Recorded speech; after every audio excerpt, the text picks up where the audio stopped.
हमने अदलिया पे एतमाद किया, अदलिया का एहतराम किया है, लेकिन अदलिया को ये अपनी तरफ से यकीन दिलाते हैं कि आपका लेटर, आपके कंटेंट्स बेजा नहीं जाएंगे। 6 हाई कोर्ट के जजेस का इस तरह दलेरी के साथ ये लिख देना, एक मामला जिसको वो पूरा साल चेज करते रहे, वो कर देना, ये कोई छोटी बात नहीं है।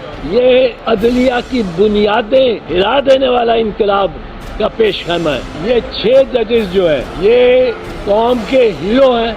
वज़ीर-ए-आज़म ने चीफ जस्टिस पाकिस्तान और उनके साथी जजेस को ये यकीन दहानी कराई है कि जो इदारा जाती मुदाखलत है वो बिल्कुल नहीं होनी चाहिए। कल ये मामला वज़ीर-ए-आज़म साहब काबीना के सामने रखेंगे और कोशिश होगी वज़ीर-ए-आज़म साहब की कि कोई नेक नाम, गैर जानिबदार, कोई रिटायर्ड अदालती शख्सियत जो है उन्हें रिक्वेस्ट की जाए कि वो इस कमीशन को हेड करें और वो इन मामलात की इंक्वायरी करके कानून और ज़ाब्ते के मुताबिक इसकी रिपोर्ट जो है वो मुरतब करे। बिस्मिल्लाहिर्रहमानिर्रहीम। अस्सलाम वालेकुम नाज़रीन। अदलिया में मुदाखलत के हवाले से इस्लामाबाद हाई कोर्ट की जजेस की तरफ से लिखे गए ख़त के बाद एक भोंचाली सूरत हाल है। चीफ जस्टिस की ज़ेर सदारत फुल कोर्ट के इजलासों में कल और आज सूरत हाल पर गौर किया गया। आज प्राइम मिनिस्टर शहबाज शरीफ की चीफ जस्टिस से मुलाकात भी हुई, जिसके बाद वफाकी वज़ीर कानून आज़म नज़ीर तारड़ ने मीडिया से बातचीत की। वो कहते हैं कि तमाम आइनी इदारों को अपनी हुदूद में रहकर काम करना चाहिए। इदारा जाती मुदाखलत किसी सूरत काबिल कबूल नहीं है। हुकूमत का फ़र्ज़ है कि इस मामले की छानबीन की जाए। इस मामले को कल काबीना के सामने भी रखा जाएगा और फिर मामले की तहकीकात के लिए एक कमीशन बनाया जाएगा, जिसके TORs काबीना की मुशावरत के बाद तय होंगे। तो दूसरी तरफ PTI ने ऐलान किया है कि अदलिया की आज़ादी और बानी PTI की रिहाई के लिए पेशावर में रैली निकाली जाएगी।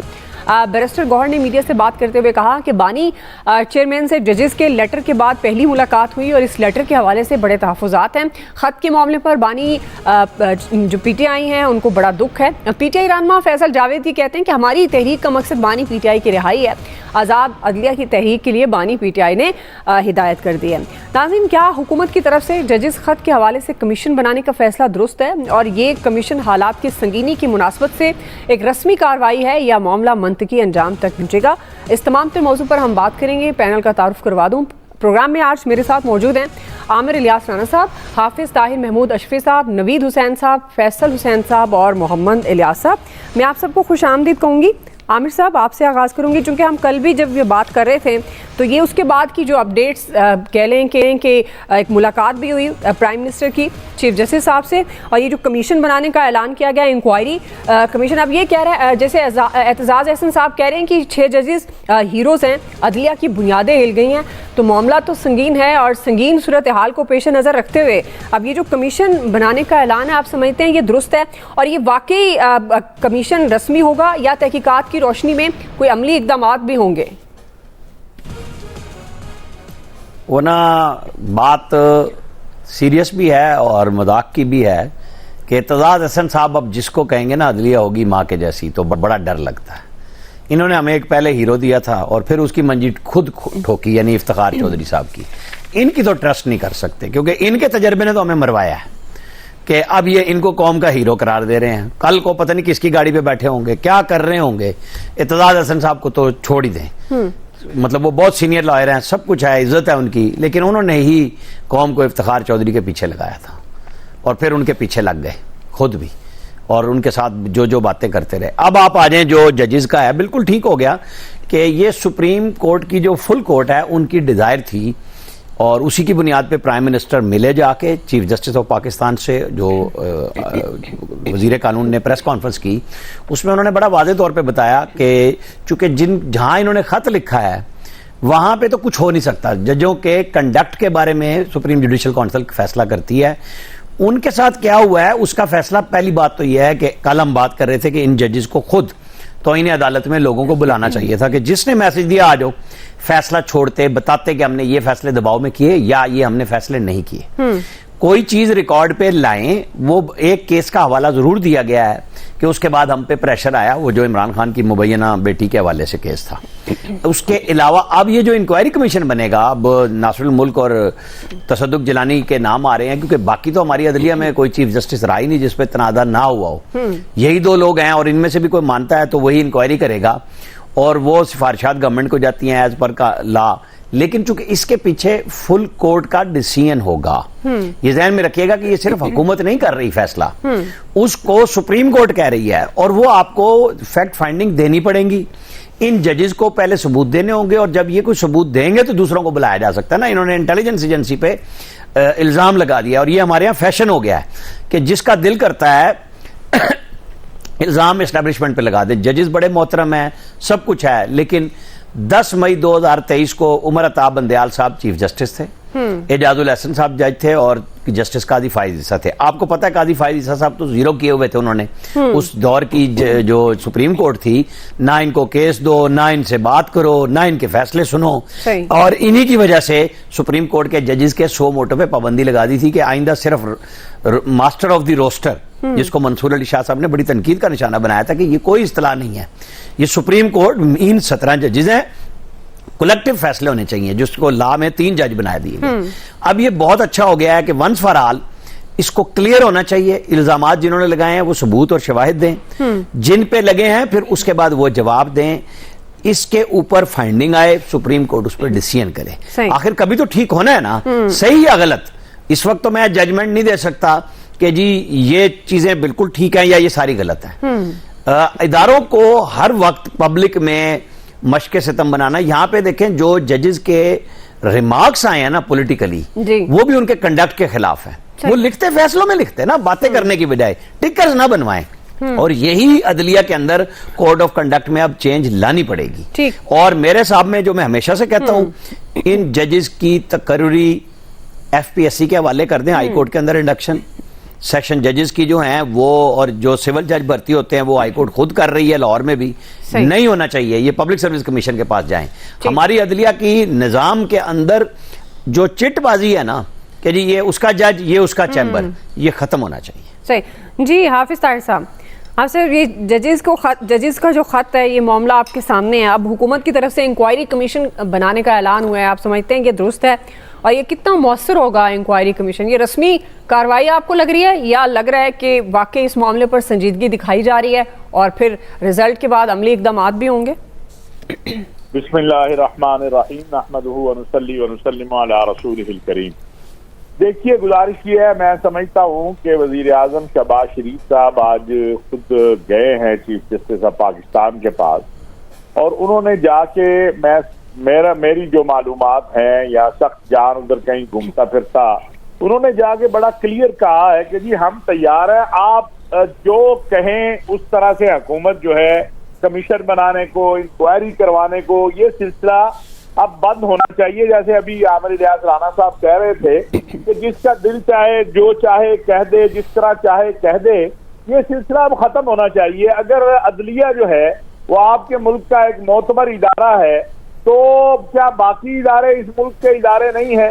अगर के हाल तो ये है कि इंसाफ वाला तो अल्लाह ताला माफ फरमाए, जो हालात हमारे बन चुके हैं अदलिया के निजाम में, और वहाँ जो ग्रुप बंदी हम देखते हैं, जो कुछ देखते हैं, वो किसी से छुपी हुई नहीं है। बिल्कुल कमीशन बनना चाहिए, और वो ऐसी शख्सियत को उस कमीशन का सरबराह होना चाहिए जो काबिल एतमाद भी और काबिल एतबार भी हो, उनकी कौम के अंदर एक से भी हो, और वो बिल्कुल इन जज साहिबान को कहे कि लाइए आप जो कुछ आपके पास है।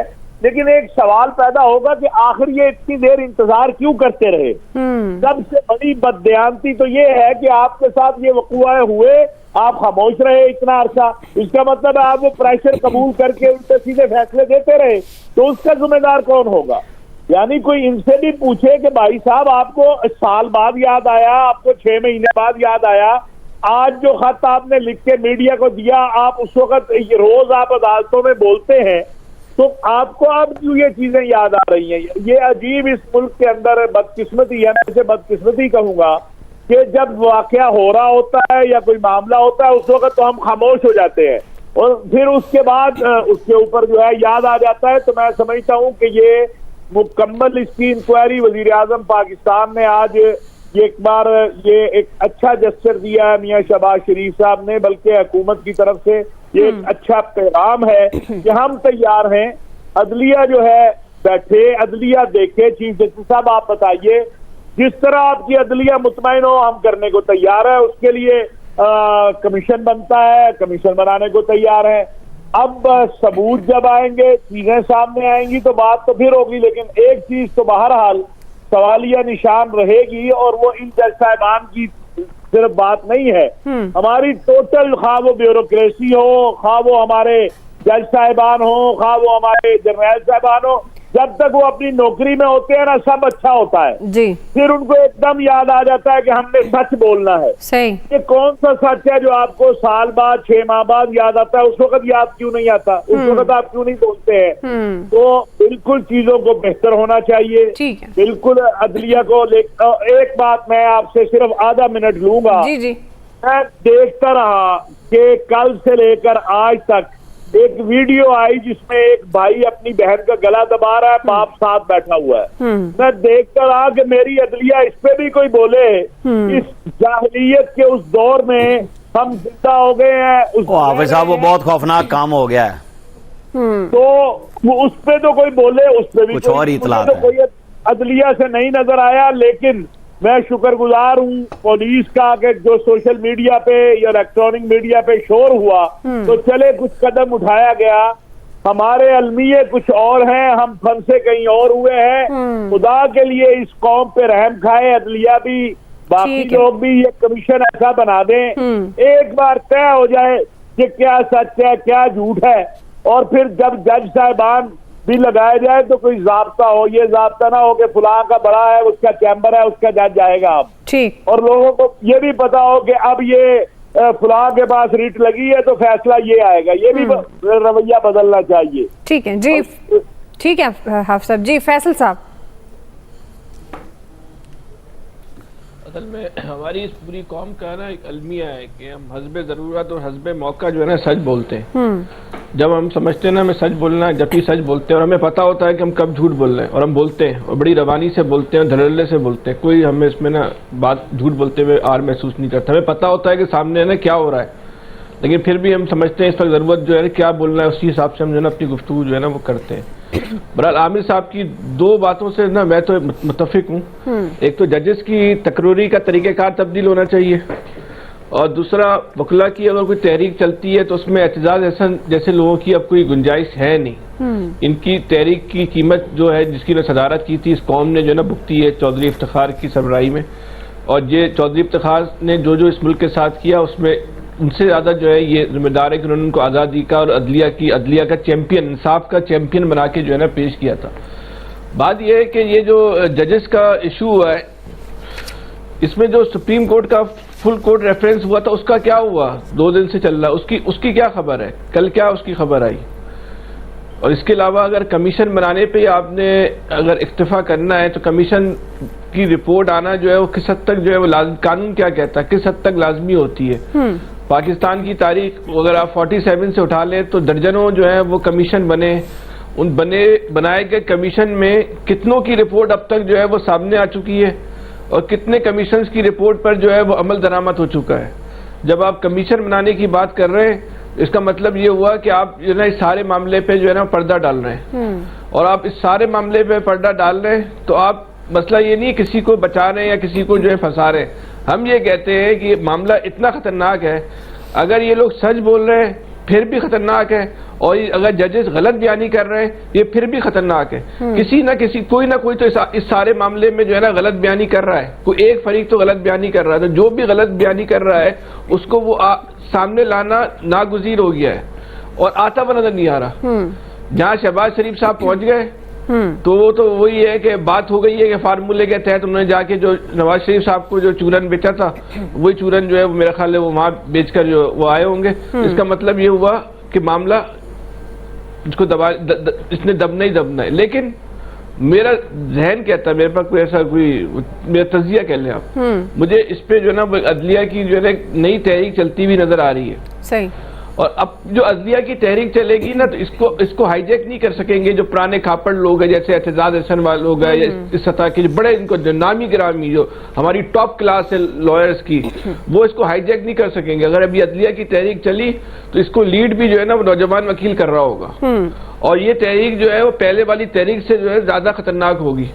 इसलिए बेहतर ये है, ये कि खुदा के वास्ते नबिश्ता दीवार पढ़े और वक्त से पहले जो है वो जरूरी फैसले कर ले। ये अगर तहरीक चली तो पहले वाली तहरीक ने भी तहरीक की पाकिस्तान ने बहुत कीमत अदा की है। उस तहरीक के बहुत सारे असरात हैं जो आज तक हम जो है भुगत रहे हैं। ये तहरीक चलेगी तो इसकी भी एक कीमत होगी, वो बहुत सारे लोग अदा करेंगे। ये हो सकता है मुल्क भी जो अदा करे, निजाम भी जो है इस तहरीक की कीमत जो अदा करे।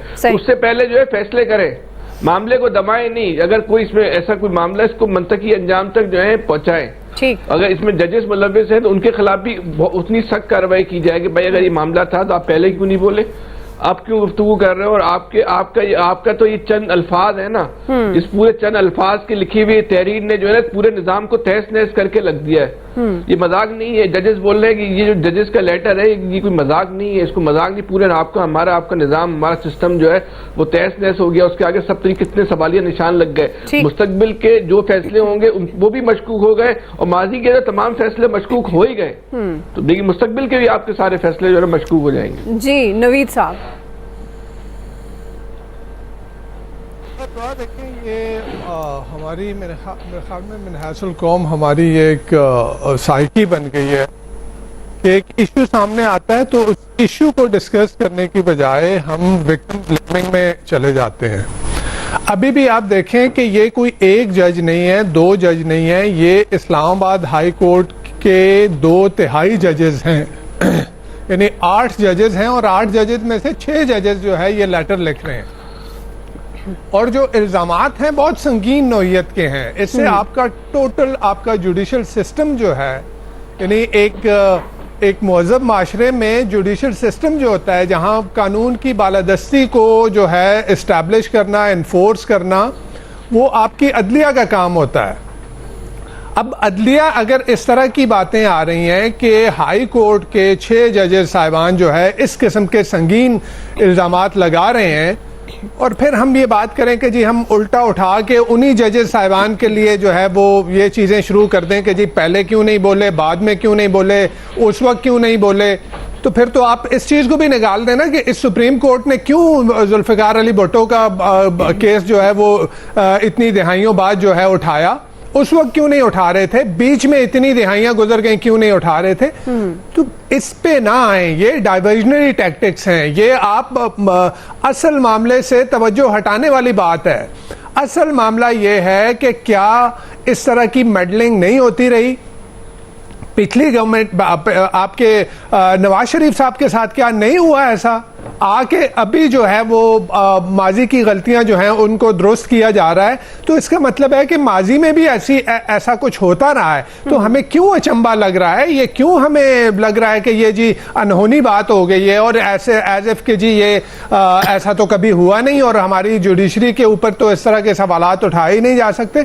तो हुआ है, जुडिशरी विलिंग पॉन भी बनी है, विलिंग पॉन्स की तरह उन्होंने किया है। जब कभी भी माजी उठा के देख लें कि जब कभी भी पॉलिटिकल इंजीनियरिंग करने की कोशिश की गई तो यही नजरिया जरूरत भी इन्हीं जुडिशरी की जो है वो उनकी इजाद थी, तो ये करते आए हैं। इस वक्त इशू ये है कि इस वक्त अगर हमने अपने निज़ाम अदल की साख को बरकरार रखना है और हमने ये इंश्योर करना है कि इस मुल्क में कानून की बालादस्ती हो, तो ये जो इल्जामात हैं इनकी पूरी तरह तहकीकात होनी चाहिए। और फिर ये भी तहकीकात देखें, जजेस साहिबान ने जो जो जो इल्जामात लगाए हैं वो एग्जेक्टिव के ऊपर लगाए हैं, वो इंतजामिया के ऊपर लगाए हैं।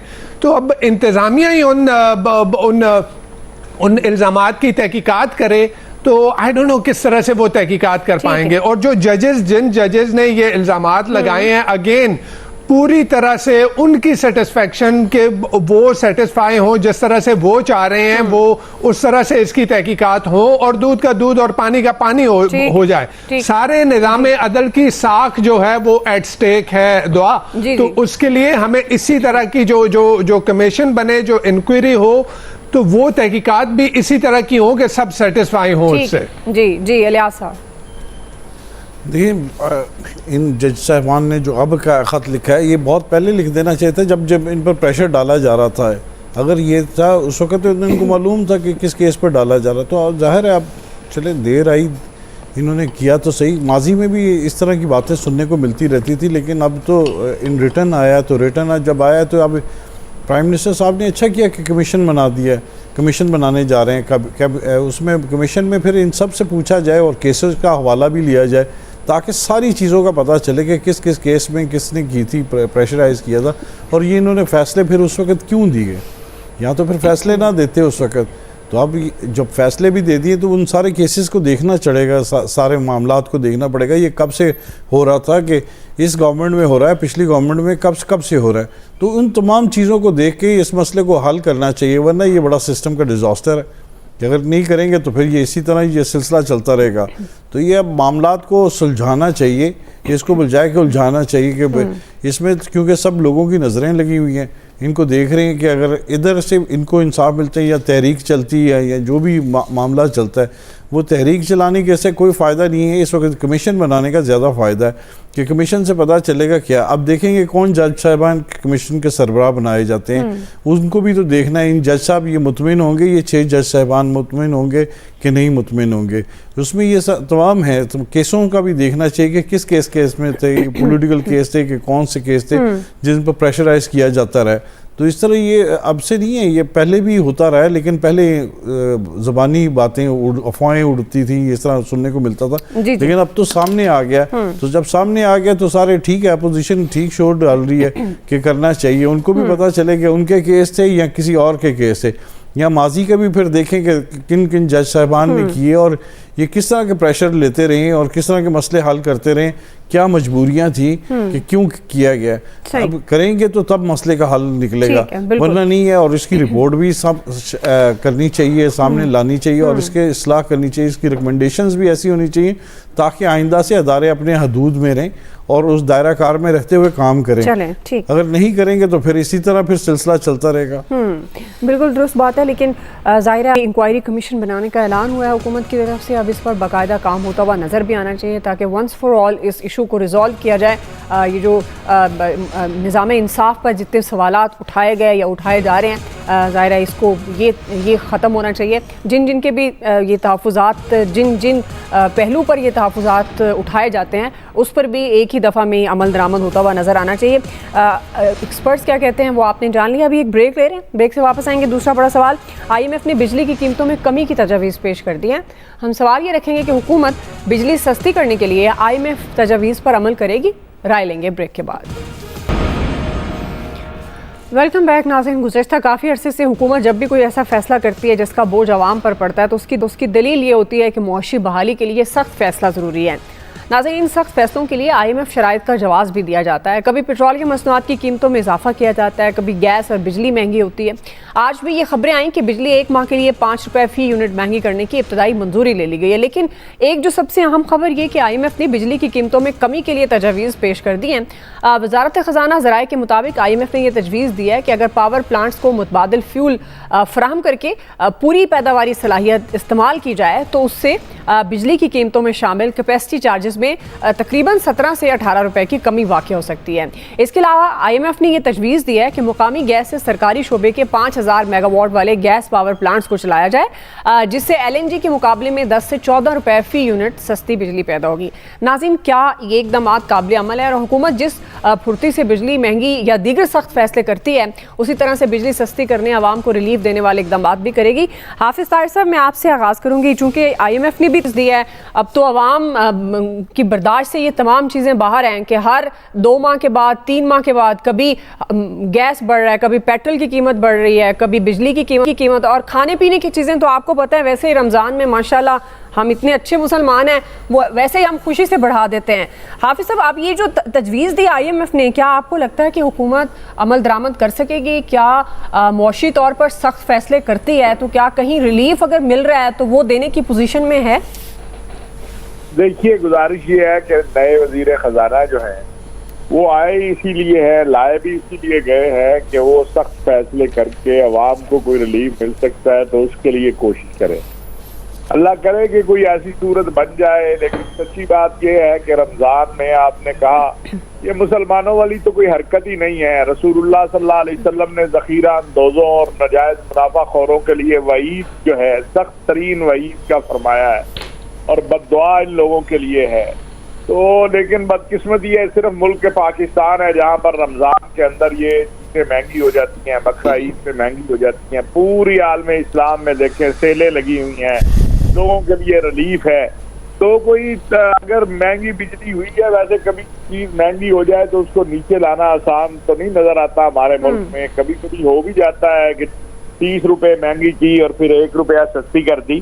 तो लेकिन अब ये आप क्या IMF है, आपने मांगना है जब तक आप अपने मुल्क के अंदर मुआशी और इक्तिसादी इस्लाहात करके आपके मुल्क में इन्वेस्टमेंट ना आए, इजाफी अखराजात बंद ना हो, तो ये फिर अवाम पर ही बोझ डलने हैं ना, वो टैक्सों की सूरत में हो, वो बिजली महंगी करने की सूरत में हो।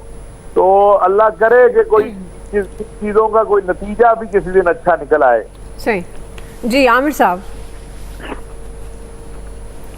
देखिए बात यह है कि उन्होंने कोई वो ऐसा फार्मूला नहीं बताया कि जो हमारे लोगों को पता नहीं कि एनर्जी मिक्स कर लें। इशू ये है कि बड़े बड़े सेठों के पास वो सारे IPPs हैं, कैपेसिटी चार्जेस, पुराने प्लांट हैं, चलते भी पूरे नहीं और कीमतें भी पूरी वसूल करनी है। वो कहते हैं नए प्लांट्स हैं उनको फुल कैपेसिटी पे चलाएं।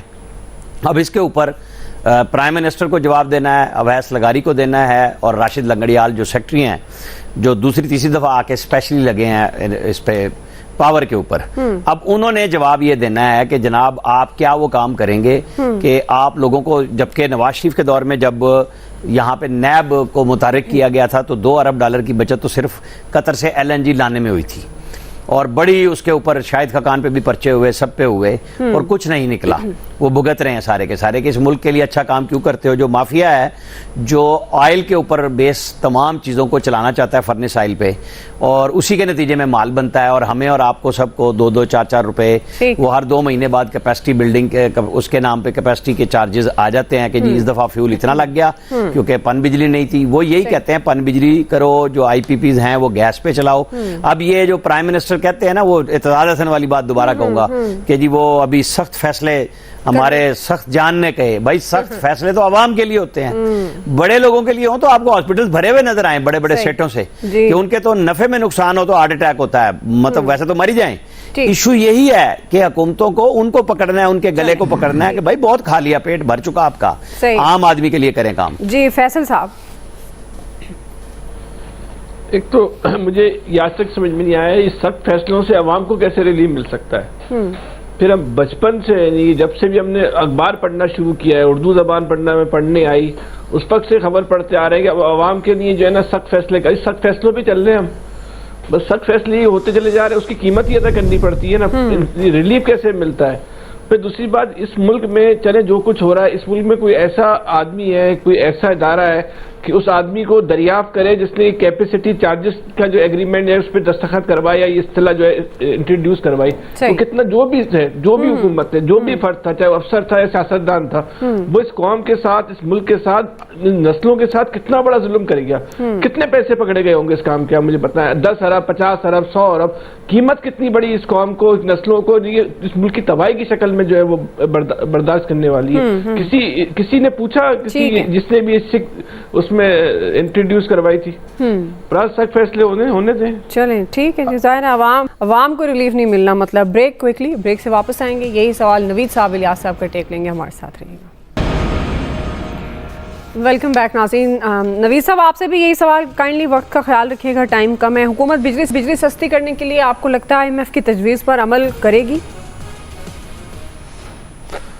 दुआ इतना आसान नहीं है ये कह देना कि जी IMF ने तजवीज़ दी और बिजली सस्ती हो जाएगी। बिजली सस्ती नहीं होगी, उस वक्त तक नहीं होगी जब तक कि आप अपने मुल्क में पावर सेक्टर रिफॉर्म्स नहीं लेके आएंगे। आप देखें आपका सर्कुलर डेट जो है इस वक्त गर्दशी कर्जा जो है वो 2.6 खरब रुपए जो है वो इकट्ठा हो गया है, और उसके लिए जिम्मेदार कौन है? उसके लिए आपकी डिस्ट्रीब्यूशन कंपनीज, डिस्कोज जो हैं वो जिम्मेदार हैं, वो उसके लिए जो आपकी जनरेशन कंपनीज हैं वो जिम्मेदार हैं, उसके लिए आपके गवर्नमेंट के इदारे जिम्मेदार हैं जो बिल नहीं दे रहे। तो इससे जो आप देखें जो पिछली गवर्नमेंट थी उनकी जो गलत पॉलिसियां थी कि जिस तरह से उन्होंने IPPs के साथ जो मुआहदे किए, यानी IPP अगर एक IPP बिजली नहीं पैदा कर रहा फिर भी हम उनको पे कर रहे हैं कि जी आपके साथ मुआहदा हुआ था कि आपको कैपेसिटी चार्जेस में हमने आपको फिर भी पे करना है। तो इस तरह के जो मुआहदे हुए हैं तो वो मुआहदे जो है वो उसके नतीजे में, और फिर जिस तरह से सब्सिडाइज किया गया, जिस तरह से बिजली को मुख्तलिफ सेक्टर्स के लिए सब्सिडाइज किया गया, तो ये सारी चीजें देख के हमें होलिस्टिक एक व्यू लेना चाहिए। ऐसे नहीं होगा, हमें मुल्क में पावर सेक्टर रिफॉर्म्स लेके आनी होंगी, और इनको डिस्ट्रीब्यूशन कंपनीज को जो है वो प्राइवेटाइज करने की बात की गई थी, नवाज शरीफ के दौर में भी की गई, शाहिद खाकान अब्बासी साहब ने भी की, अभी भी हो रही है। जी इलियास साहब, अभी तो फौरी तौर पर तो नहीं नजर आ रहा कि जी इस तरह कम हो जाए, इस तरह तो गैस इंपोर्ट करनी भी। अब देख लें इस मुल्क में फुल कैपेसिटी चार्जेस दिए जाते हैं, चाहे चलें या ना चलें, चाहे 20% चलें 40% चलें, जबकि इस सारे इसी वजह से तो सर्कुलर डेट बना है, आवाम पर बोझ बढ़ा है। अब देखें 5 रुपये बढ़ा रहे हैं, उन्होंने कह दिया तजवीज़ पर अमल दरामद किस तरह होगा जब तक गैस इंपोर्ट नहीं है? गैस तो इधर है ही नहीं, LNG इंपोर्ट करेंगे उसको फिर टाइम लगेगा। फौरी तौर पर तो नहीं ये नज़र आता, ये एक प्रोसीजर है, इसकी जैसे कह रहे हैं रिफॉर्म्स की जाएँ, एक लाइन को सेट किया जाए कि गैस आए, LNG आए या गैस लोकल गैस को दिया जाए, कंज्यूम कराया जाए और वो चलाए जाएँ सही तरह। जो जनरेशन प्लांट हैं उनको सही तरह चलाया जाए, 100% कैपेसिटी पर चलाया जाए, बिजली भी पैदा हो पूरी और लोगों को सस्ती मिले। और इसी तरह तो 15-20 रुपए की पर यूनिट बचत हो सकती है। इलियास साहब हो गया, आपका पॉइंट आ गया। आज के एक्सपर्ट से इतना ही, फीडबैक दीजिएगा, ख्याल रखिए, अल्लाह हाफिज़।